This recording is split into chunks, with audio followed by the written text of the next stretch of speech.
अस्सलाम वालेकुम दोस्तों, आप लोग कैसे हैं? खैरियत से हैं? दोस्तों आइए देखते हैं असदुद्दीन अवैसी साहब ने क्या स्पीच दी है और जो संभल की स्थिति ने मुसलमानों के बारे में क्या है, तो उस पर असदुद्दीन अवैसी साहब ने क्या बयान दिया है। आइए देखते हैं फिर वीडियो। और फिर संभल में कल एक वीडियो मैं भी देखा, एक डीएसपी साहब हैं, मुसलमानों को बिठाते हैं, मुसलमानों को बिठाकर बोलते हैं क्या जरूरत है तुम लोगों को, ईरान पे तुम लोग क्यों एहतजाज कर रहे, ईरान इजराइल अमेरिका की जंग हो रही, तुमको क्या करना है, तुम एहतजाज करेंगे तो हम तुमको सजा दे देंगे, तुम लोग रोड पे क्यों आके नमाज पढ़ते, बर्दाश्त नहीं किया जाएगा, जेल को भिजाया जाएगा, और अगर तुमको ज्यादा तकलीफ हो रही तो इंडिया से ईरान चले जाओ। मैं उस डीएसपी साहब को बोलूंगा यह मुल्क आपके बाप का नहीं है, हिंदुस्तान का आईन है, freedom of expression article 19 fundamental right है। और सुनो डीएसपी, तुम बेंजामिन नेतन्याहू की जबान में बात कर रहे हो, अगर कल कोई इजराइल की ताईद में एहतजाज निकाला जाएगा तो तुम तो जय जय के नारे लगाओगे ना। मैं आईन का हवाला दे रहा हूं, आईन में शेड्यूल 7 है। शेड्यूल 7 क्या बोलता कि पार्लियामेंट को यह हक हासिल है कि वो फॉरेन पॉलिसी बनाए नेशनल सिक्योरिटी और डिफेंस के ऊपर। पार्लियामेंट क्यों है फिर, और हमारा अख्तियार है। अगर हम मोदी से पूछ रहे हैं कि तुम नेतन्याहू से मिलने क्यों गए ईरान पर 2 दिन हमला होने से पहले, आपके पेट में दर्द क्यों हो रहा है? मोदी क्यों गए थे? क्योंकि नेतन्याहू जो जहन्नम का कुत्ता है, जिसने 70,000 फलस्तीनियों का जेनोसाइड किया, वो पूरी बैनुल अक़वामी सतह पर आइसोलेट हो चुका था, तो मोदी उसके लिए गए थे। और आपको मालूम, बैतुल मुक़द्दस मस्जिद अक़सा के करीब एक इंडिया हाउस है, 125 साल से वेस्टर्न यूपी का एक अंसारी परिवार उसका ख्याल रखता है, और उसकी खासियत यह है कि उसमें बोला जाता है कि बाबा फरीद गंजे शकर रहमतुल्लाह अलैह वहां पर आकर अपना 40 दिन का चिल्ला किए थे। मोदी जी आप वहां चले जाते इंडिया हाउस में, मगर मोदी जी ने क्या किया, इजराइल के एक्टरों से मुलाकात की, इजराइल के एक्टरों से मुलाकात की, और फिर गाजा नहीं गए, मगरबी किनारा चले जाते। अरे वो नहीं तो नहीं, कम से कम तुम मस्जिद अक़सा जाकर देख लेते। मगर बेंजामिन नेतन्याहू से मिलना था। और हमारे लिए बड़ी तौहीन की बात है कि इजराइल की पार्लियामेंट को नेसेट बोलते, वहां पर किसी को अवार्ड नहीं दिया गया, इनके पास कोई अवार्ड ही नहीं है, तो वहीं का वहीं एक अवार्ड बना दिए, हमारी पार्लियामेंट का अवार्ड हमारे वजीर आजम गले में पिना दिए। अब इन्हें खुश, मेरे को पिना दिए। अरे जरा तो सोचो, ये अवार्ड है ही नहीं, आपको खुश करने के लिए पहना दिए। और आप जैसा निकले, मैंने बोला था मोदी के इजराइल से निकलने के बाद हमला होगा। अब आप हमला किए, इजराइल अमेरिका मिलकर। मैं कह रहा था आपसे, 2 जुमे की मेरी तकरीर उठा के दे सुन लीजिए कि कीमतें बढ़ेंगी, हुर्मुज, स्ट्रेट ऑफ हुर्मुज बंद, हमारा 60% तेल गैस सऊदी अरब से, इराक से, कुवैत से, कतर से गैस, और ये सब उसी से आता है। ये तमाम संगी लोग कुछ नहीं होता, अब पूरी गैस निकल गई ना,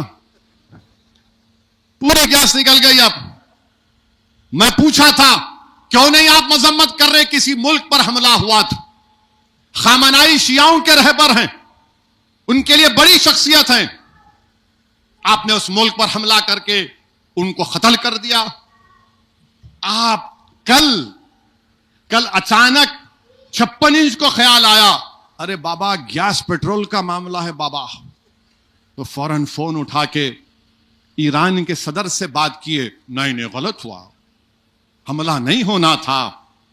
और फिर आप बात कर लिए उनसे, आप बताइए भारत क्यों ऐसा कर रहा है? आप मजम्मत करो, ईरान पे हमला हुआ, आप मजम्मत करो जो दोहा में, दुबई में, बहरेन में, कुवैत में हुआ। आप क्यों जाकर ट्रंप और नेतन्याहू के साथ बैठ गए? क्या यह हमारी फॉरेन खारजा पॉलिसी है? हम न्यूट्रल थे 80 साल से, हमने हमेशा फलस्तीनियों की ताईद में भारत खड़ा रहा। मगर मेरे अजीज दोस्तों और बुजुर्गों, अफसोस की बात है कि कल वजीर आजम, जबकि कल नहीं 10 दिन पहले वजीर आजम को फोन करके कहना था कि किसी मुल्क पर हमला नहीं हो सकता है, इंटरनेशनल कानून के खिलाफ है किसी मुल्क पर हमला करना। हमने पाकिस्तान पर हमला किया। लोग बोलेंगे कैसा किया? आर्टिकल 51 सेल्फ डिफेंस का इख्तियार मुझे आकिल है। पहलगाम पर पाकिस्तान ने 21 टूरिस्ट को नाम पूछकर, क्योंकि हिंदू थे, गोली मारी। मैंने ऑल पार्टी मीटिंग में कहा कि मारो पाकिस्तान को, क्योंकि आर्टिकल 51 यूएन चार्टर हमको इस बात का इजाजत देता है। मगर ईरान पर ट्रंप और नेतन्याहू क्यों हमला किए? ये जालिम लोग बातचीत कर रहे थे। आज आप देख रहे हैं ये साजिश है इन लोगों की, ये तमाम मुशरिकीन की साजिश है कि अहले इस्लाम को बांट दिया जाए। ये जलते हैं हमारे अरब ममालिक की खूबसूरतियों को देखकर, ये बर्बाद करना चाहते हैं। अल्लाह इन तमाम को अक्ल सलीम अता कर दे। याद रखो, अगर गाजा खंडेर बन गया तो कहीं तुम लोग भी खंडेर ना बन जाओ। ये वो लोग हैं जिनके बारे में कुरान ने कह दिया कि कभी भी इनको राज की बातें मत बताओ, और बचाने वाला अल्लाह है। बचाने वाला ट्रंप नहीं हो सकता, बचाने वाला अल्लाह है। अल्लाह इन तमाम ममालिक में अमन को कायम कर दे। हम ये जंग को खत्म करने की बात कर रहे हैं, मगर बिन्यामिन नेतन्याहू ये तमाम मुल्कों को तबाह करना चाहता है। चाहे ईरान हो, कुवैत हो, कतर हो, दुबई हो, बहरीन हो, सऊदी अरब हो, ये जालिम ज़ायनिस्ट हैं। ये वो लोग हैं जो पूरी अरबों की जमीन पर कब्जा करना चाहते हैं। और सुनो अजीज दोस्तों और बुजुर्गों, जब मस्जिद अक्सा और बैतुल मुक़द्दस और फलस्तीन का जिक्र आ जाए और किसी मुसलमान के दिल में हरारत पैदा ना हो, तो रसूलुल्लाह सल्लल्लाहु अलैहि वसल्लम की हदीस है कि जहां पर बैतुल मुक़द्दस मस्जिद अक्सा का जिक्र आए और तुम दिल से भी, तुम्हारे दिल में जज्बा ना आए, तो फिर क्या जिंदगी हमारी? वो लोग क्यों मारे जा रहे हैं? 70,000 अब शहीद हो गए 1948 से। अगर देखो आप, इतने लोग मारे गए, 10 लाख से ज्यादा लोग मारे गए अब तक, 15-20 लाख से ज्यादा लोगों को बेघर कर दिया गया। आप हद हो गई, ये जालिम ज़ायनिस्ट। इतनी गंदी फौज है इसराइल की। वीडियो है एक फलस्तीनी से, उसका रेप कर रहे हैं फलस्तीनी का। ऑर्थोपेडिक डॉक्टर है, रेप करके वो मर गया, तो हुकूमत नेतन्याहू की उसको, उन तमाम जालिमों को बरी कर दिया। वीडियो है, आप देख सकते हैं वीडियो को। ये जुल्म किया जा रहा है फलस्तीनियों पर, और मुझे यकीन है कि इंशाअल्लाह ताला अल्लाह जरूर इन फलस्तीनियों की मदद करेगा, अल्लाह जरूर इनको सरखरू करेगा।